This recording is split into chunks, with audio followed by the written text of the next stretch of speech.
Tommy Doyle looks like he's on the move. I think a lot of us predicted this, didn't we? But it's just dropped from Liam Keane as I'm out and about that he's got 3 options basically: Birmingham City, Wrexham and Sunderland. Obviously Birmingham and Wrexham are in the Championship. Sunderland are a Premier League team. Also, towards the end of this video, I'm going to talk more about what I spoke about yesterday in terms of Vítor Pereira being worried and the summer transfer plans for Wolves.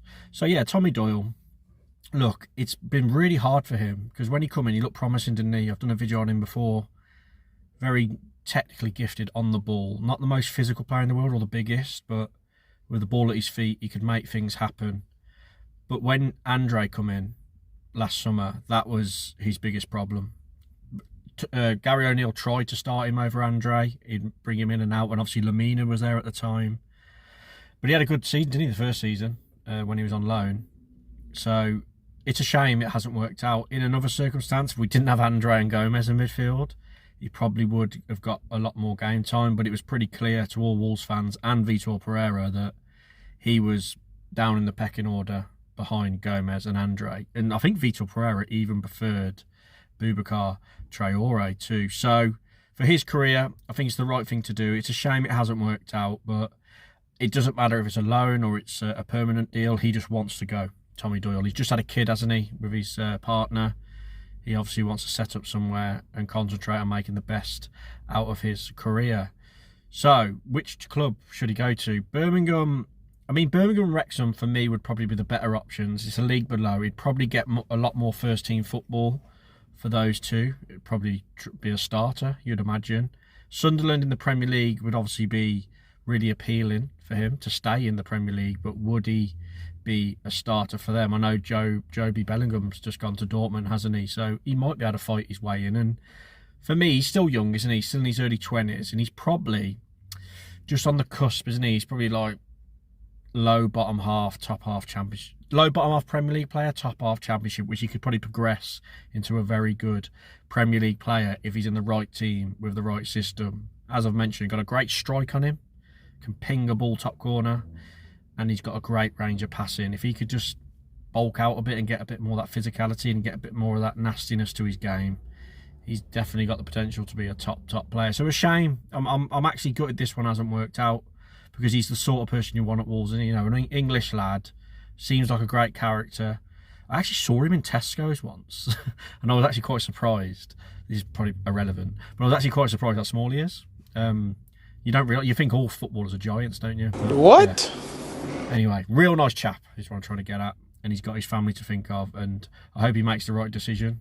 He's got plenty of admirers and options.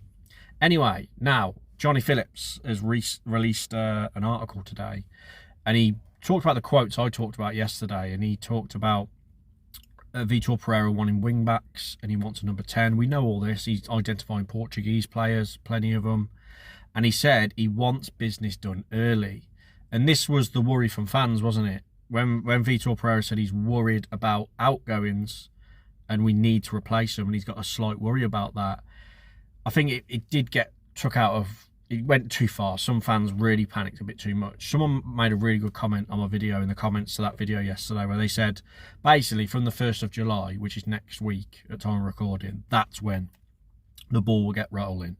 We've technically signed Strand Larsen and Fair Lopez in June, and this month, apparently, if anyone knows that this is incorrect, comment below, but this month is the last of the financial year, and then from July it renews. So that's when a lot of clubs will do business again. A lot of clubs going into the Club World Cup did business, and a few others have in June, but most of the activity will start happening in July. So if things don't start happening in July straight away, again, don't panic too much. But if we get towards like mid to late August and we've still only got Fair Lopez, then again, like I said, time to panic. But you've just got to hope that what Johnny Phillips said in his previous article is that they have pulled their finger out, Fosun and Jeff Shee, and getting Domenico Tete in is, yeah, let's get Vítor what he wants and get it early and not have another situation where we're scrambling around trying to make signings in January to survive again.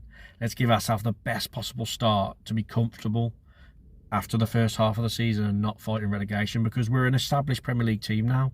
What's this? Is it 8 years we've been in the Premier League? We shouldn't even be fighting relegation now. We should be mid-table, pushing up to those European places.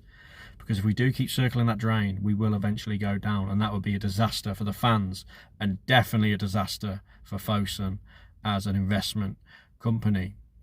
But yeah, and with that news as well of Raskin, I did yesterday, the Rangers defensive midfielder, maybe there's more legs to that now. It's reported that Tommy Doyle will definitely be going, because I thought with Boubacar and Doyle being here and there's been nothing heard, that may make that story less likely. But now Tommy Doyle looks like he's out the door. We may be seeing another midfielder come in. We've been linked with another defender again, which I spoke about the other week from Bologna. Is it Bologna? But these foreign journalists who come up with these stories always say, oh yeah, but Everton, West Ham, Spurs are linked as well. It's always like 4 or 5 clubs after the same player. Yeah, that's it for today's video. Please like the video, please subscribe. Thank you for the new subscribers. We're creeping up to 9,200, and have a great day everyone, and I'll catch you for more drama in the Wolves world soon enough.